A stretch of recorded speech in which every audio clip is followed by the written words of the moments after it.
Harga cabai di Kabupaten Aceh Tamiang mengalami kenaikan sejak 2 pekan terakhir.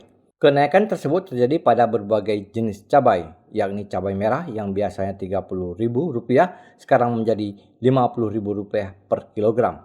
Cabai kecil yang biasanya Rp38.000 kini menjadi Rp50.000 per kilogram. Dan cabai hijau yang biasanya Rp35.000 kini menjadi Rp50.000 per kilogram. Kenaikan harga tidak hanya terjadi pada komoditi cabai, tetapi juga di berbagai bahan pokok lainnya seperti bawang merah yang biasanya Rp30.000 kini menjadi Rp40.000 per kilogram. Bawang putih yang biasa Rp25.000 kini menjadi Rp40.000 per kilogram. Telur yang biasanya Rp45.000 kini menjadi Rp50.000. Minyak yang biasanya Rp15.000 kini menjadi Rp18.000. Gula yang biasanya Rp17.000 kini naik menjadi Rp19.000. Tomat yang biasanya Rp10.000 kini menjadi Rp18.000. Kol yang biasanya Rp5.000 menjadi Rp8.000. Kentang yang biasanya Rp12.000 kini menjadi Rp18.000. Ayam yang biasanya Rp50.000 kini naik menjadi Rp60.000. Salah seorang pedagang cabai, Aris, mengatakan, kenaikan harga cabai telah terjadi selama 2 pekan terakhir.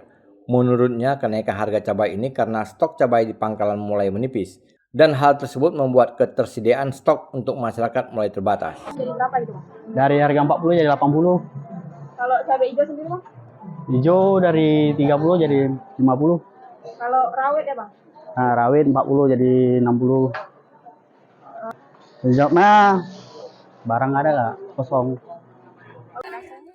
Kenaikan harga tersebut membuat masyarakat mengeluh. Salah seorang ialah Parmi. Ia berharap agar kebutuhan pokok segera turun dan dapat kembali normal. Rasanya ya kesusahan gitu, karena apa mahal. Kalau bisa ya diturunkan gitu lah. Beras mahal, bawang semuanya mahal.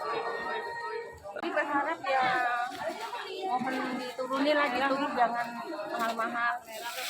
Jadi bisa kami ini terjangkau ya kan. Kenaikan harga kebutuhan pokok ini diperkirakan akan terus mengalami kenaikan hingga memasuki bulan Ramadan pada Maret mendatang. Dari Aceh Tamiang, Celino Vita melaporkan untuk Puja TV Aceh.